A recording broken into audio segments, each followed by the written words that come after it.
ভিডিওটিতে ক্লিক করার জন্য সকলকে জানাই আন্তরিক শুভেচ্ছা ও অভিনন্দন।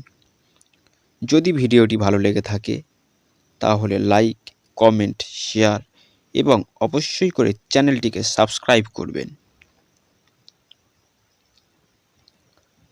উপস্থিত সম্মানীয় অতিথি, শ্রদ্ধেয় শিক্ষক শিক্ষিকা এবং আমার প্রিয় সহপাঠীদের সকলকে জানাই প্রজাতন্ত্র দিবসের আন্তরিক শুভেচ্ছা ও অভিনন্দন। আজ 26শে জানুয়ারি। আমরা সকলেই জানি আজ প্রজাতন্ত্র দিবস। এই প্রজাতন্ত্র দিবস আমরা অতি গর্বের সাথে, গৌরবের সাথে উদযাপন করার জন্য একত্রে উপস্থিত হয়েছি।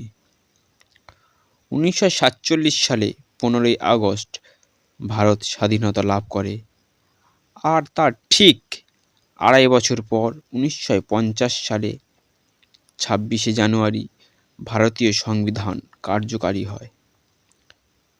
সেই দিন থেকে আমরা 26শে জানুয়ারি ভারতের প্রজাতন্ত্র দিবস হিসাবে পালন করে থাকি। প্রজাতন্ত্র দিবস ভারতে একটি জাতীয় উৎসব।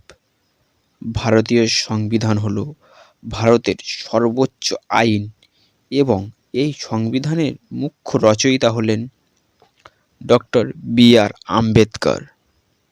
এই দিনে ভারত একটি ধর্মনিরপেক্ষ গণতান্ত্রিক রাষ্ট্রে পরিণত হয়।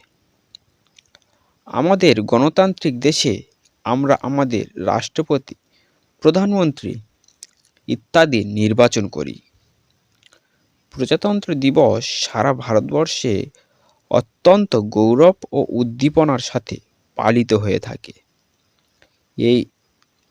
এই দিনে প্রত্যেকটি স্কুল, কলেজ, অফিস, আদালত প্রভৃতি বিভিন্ন স্থানে ভারতের পতাকা উদযাপন করে এই দিনটিকে আমরা অতি ভক্তিভরে পালন করে থাকি এবং এই দিনটির জন্য আমরা বিশেষভাবে গর্বিত থাকি ডক্টর বি.আর. আম্বেদকরের কাছে। তাই বন্ধুগণ, এই শুভ দিনে আসুন আমরা সেই কিংবদন্তিদের স্মরণ করি যারা আমাদের মঙ্গলের জন্য তাদের জীবন উৎসর্গ করে দিয়েছেন। ধন্যবাদ।